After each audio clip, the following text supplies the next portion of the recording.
Our dashboard presentation will be on medication errors. It will be presented by Leah Kidd, Jorgen Johnson, Anna Kucera, Lauren Horton, and Nicholas Killen. Hello, my name is Leah Kidd, and I will be discussing the overview of quality safety measures in organizations related to dashboards. So, what is a quality dashboard? According to Collins, dashboards enable reporting of trends and adverse outcomes to stakeholders, staff, and patients, and they facilitate targeted quality improvement initiatives. After that being said, I will now discuss what quality indicators are. According to Farwoohar, quality indicators are evidence-based measures that are used to identify variations in the quality of care provided on both an inpatient and outpatient basis. Next, how is a dashboard used in nursing at the organization level and at the unit level? According to Frith, the work environment that the patient is around influences the experience that they have at the healthcare facility. After reading this, I also, in my own words, said that the dashboard is also used as a motivational tool for healthcare staff to strive for better and organizational tool to easily read how well they are meeting their standards. I think it's a good visual representation that they can easily read to see how well that they are doing and keeping up with everything that they need to keep up with, specifically for this project, medication errors. At the unit level, the environment can include teamwork among staff, governance, and structure that empowers nursing staff to make decisions, satisfaction of nurses, collaboration among healthcare team members, and the presence of ancillary devices and secretarial support, the physical layout of the unit, communication with physicians, and the effectiveness of the nurse manager. The work environment that the patient is around influences the experience that they have at the health facility. I just wanted to reiterate that because I think that's a very important point in, rating health facilities and patient satisfaction. How is data collected? A dashboard provides graphic representations of data in real time that can assist the nurse leader to make staffing decisions, monitor productivity, and track the effects of staffing on patient outcomes. The most useful dashboards present information on financial, productivity, quality, and satisfaction, according to Frith. Hello, this is Jorgen Johnson, ETSU student of nursing. I'll be presenting how to interpret the dashboard, specifically interpreting the data provided about medication errors.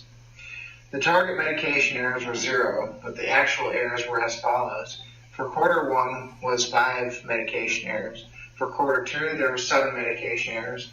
For quarter 3, there was 5 medication errors. And for quarter 4, there was 4 medication errors.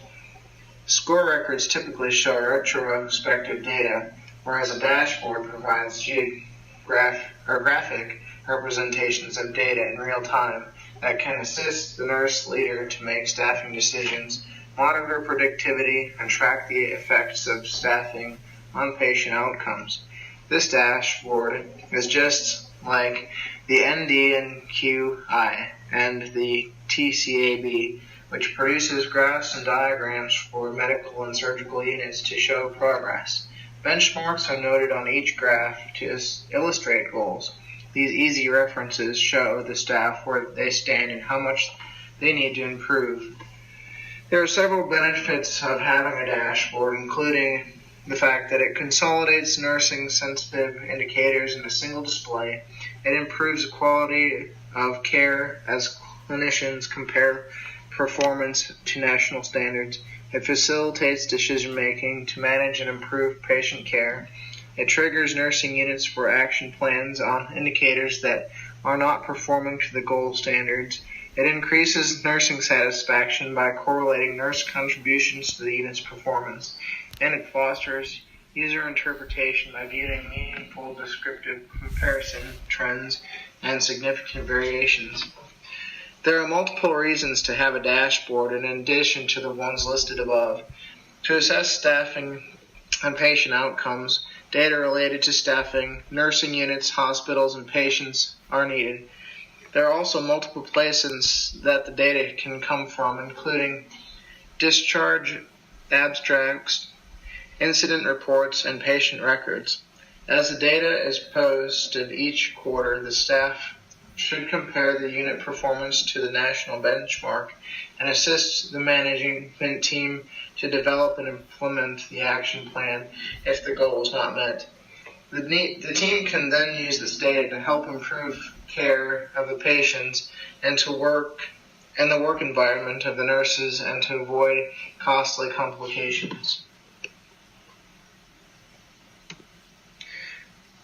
Interpreting the dashboard is a fairly straightforward proposition in that all you have to do is line up the horizontal rows with the vertical rows, and it will tell you where the goals were for each quarter.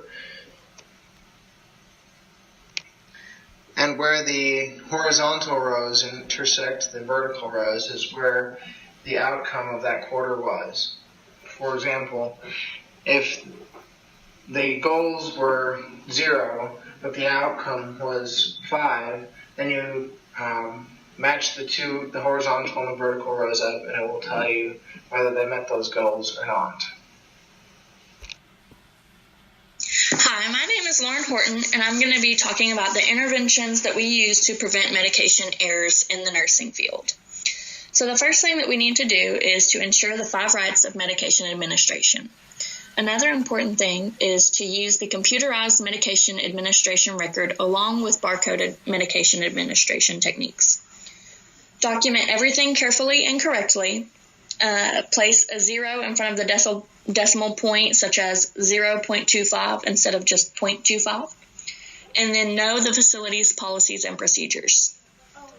According to the Coleman and Sylvester article, approximately 1.5 million Americans are injured every year due to medication errors, which roughly costs the health system $3.5 billion every year.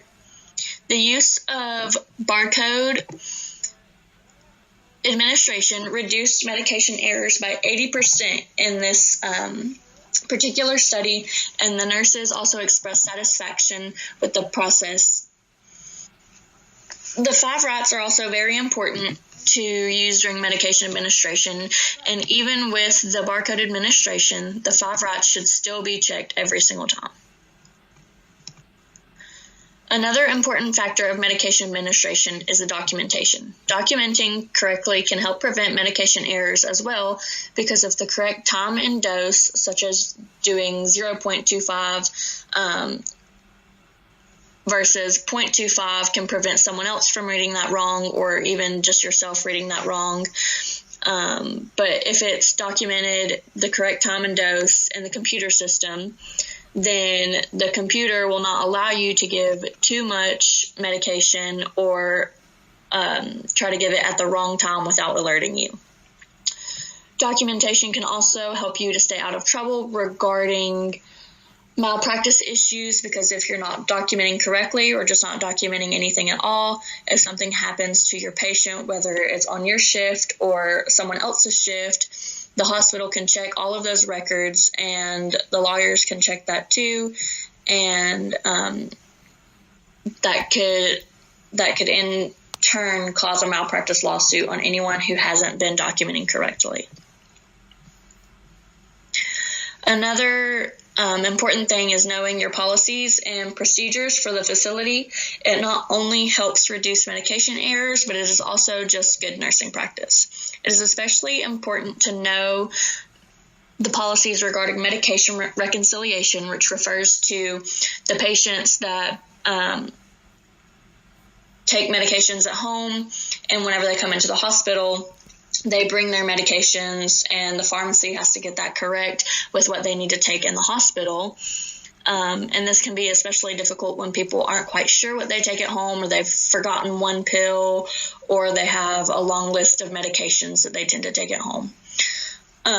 Overall, in the resource that I use for this topic, knowing the policies and procedures regarding medication and medication errors proved to be effective in reducing the amount of medication errors to ensure patient safety.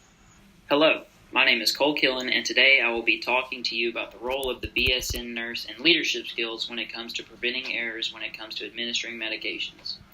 First, I would like to tell you about the error rate in today's hospital setting when it comes to administering medications. Between 44,000 and 98,000 deaths occur every single year due to improper administration of medication by patients.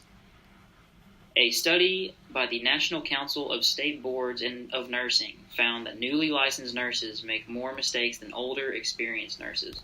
All of these deaths could easily be prevented by making sure that the 5 rights are followed. What are the 5 rights exactly? The 5 rights are 5 questions that you have to ask yourself before administering medications. These rights are right patient, right drug, right dose, right route, and right time. There's also a 6th right that you need to double check yourself after on administration. This 6th right would be making sure that you document the administration correctly to prevent future errors. These 6 rights can be hard to remember inside your own head. That's why we have help from technology to help us remember them. Technology can confirm these 5 rights for us. In most hospitals, nurses have computers that they push around with them from room to room. These computers have scanners from barcode readers on them, and when the patient's bracelet is scanned, the computers will alert if there is a problem that doesn't quite match up in the system. These computers will make sure all of the 6 rights are followed successfully to prevent any errors at all. Hi, my name is Anna Casera, and I'm going to be talking about informatics in nursing and how informatics influences our nursing today. Informatics plays a vital role in the care and outcome of patients' health. Nurses are able to use their time more efficiently and patient-centered due to informatics. Charting is mostly electronic these days. Information is stored and updated in a very accessible way when charts are electronic. Patients are able to get the care they deserve when informatics is implemented. A part of medication administration and making sure patients get the right dose is the 5 rights. And the 5 rights can be followed through barcoded administration, electronic medication administration, electronic health records, and also physician's orders. Another part of informatics is how you apply it, application. Informatics can be used to scan patients' wristband to identify the correct patient when administering medication. Omnicells are also a great example of informatics. These dispensers reduce the potential for a medication error because access requires the nurse's fingerprint or login, a list of patients' medications, and dose of the prescribed medication. These drug dispensing systems reduce dispensing errors by packaging dispensing and also recognizing medications using barcodes. In a recent evaluation of the impact of barcoding drugs in pharmacy and checking them before they are sent to the patient care units, the dispensing error rate fell by 31% after barcode implementation in pharmacy. Data mining can be used as a part of informatics to prevent medication errors.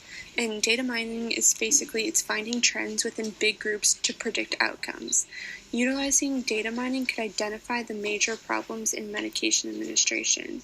Being able to identify errors through an algorithm will save money, resources, and time. A recommendation would be to use the data mining algorithm to find the most common medication errors. Fixing the most prevalent errors first will promote the patient's safety and a more successful work environment. And using data mining would benefit everyone, in my opinion, because you find the things that are inhibiting patient care the most that has to do with medication errors, and then fixing those first, which would save a lot of people a lot of money and a lot of heartache. Hello, this is Jorgen Johnson again, here to sum up the main points of our presentation. First off, we discussed what a quality dashboard was and how dashboards are used in the workplace. Dashboards both map out trends of service and motivates the staff to improve service. Next, we discussed the interpretation of the data provided in medication errors section of the provided dashboard, which was that they consistently missed their goal of zero medication errors. Next, we discussed how to improve medication errors, which comes back to the basic of nursing skills of triple checking the 6 rights. Next, we discussed where the majority of medication errors came from and saw that almost half of all med errors came from inexperienced nursing staff. Next, we discussed how technology plays a huge role in reducing the number of medication errors, as long as they are used correctly. Lastly, we discussed the benefits of collecting data and saw that with proper interpretation of the data and fixing the problem, we could improve safety along with save time, money, and resources.